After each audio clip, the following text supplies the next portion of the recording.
ভারতের বিহার রাজ্যের পূর্ণিয়া জেলায় ডাইনি সন্দেহে একই পরিবারের ৫ জনকে পিটিয়ে ও জীবন্ত পুড়িয়ে হত্যার মর্মান্তিক ঘটনা ঘটেছে।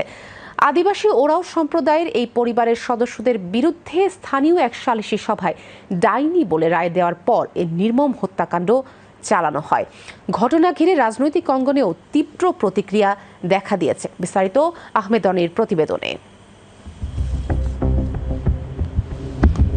ভারতের বিহার রাজ্যের পূর্ণিয়া জেলায় সম্প্রতি ঘটে গেছে এক মর্মান্তিক ঘটনা। ডাইনি সন্দেহে একই পরিবারের ৫ জনকে পিটিয়ে জীবন্ত পুড়িয়ে হত্যা করা হয়েছে। ঘটনাটি ঘটেছে পশ্চিমবঙ্গের সীমান্ত ঘেঁষা অঞ্চলে, যেখানে এখনও ডাইনি প্রথা অনেক জায়গায় প্রচলিত আছে, বিশেষ করে আদিবাসী জনগোষ্ঠীর মধ্যে।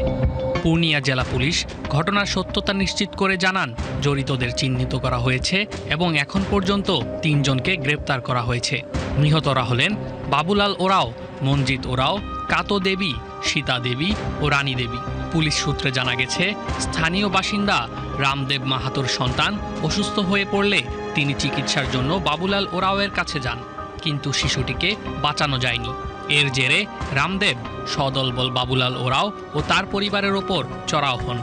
তাদের লাঠি দিয়ে পিটিয়ে জীবন্ত পুড়িয়ে হত্যা করা হয়। পরে মরদেহ বস্তায় ভরে ফেলে দেওয়া হয়।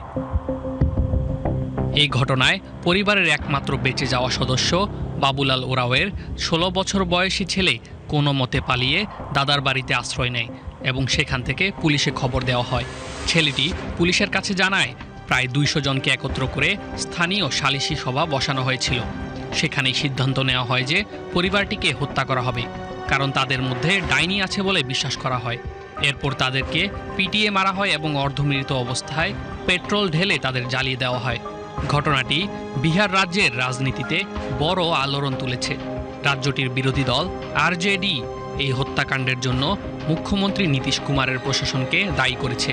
দলটির নেতা তেজস্বী যাদব এক বিবৃতিতে বলেন, সম্প্রতি বিভিন্ন স্থানে আদিবাসী ও তফসিলি জাতিভুক্ত মানুষদের উপর একাধিক সহিংসতা ও হত্যাকাণ্ড ঘটেছে।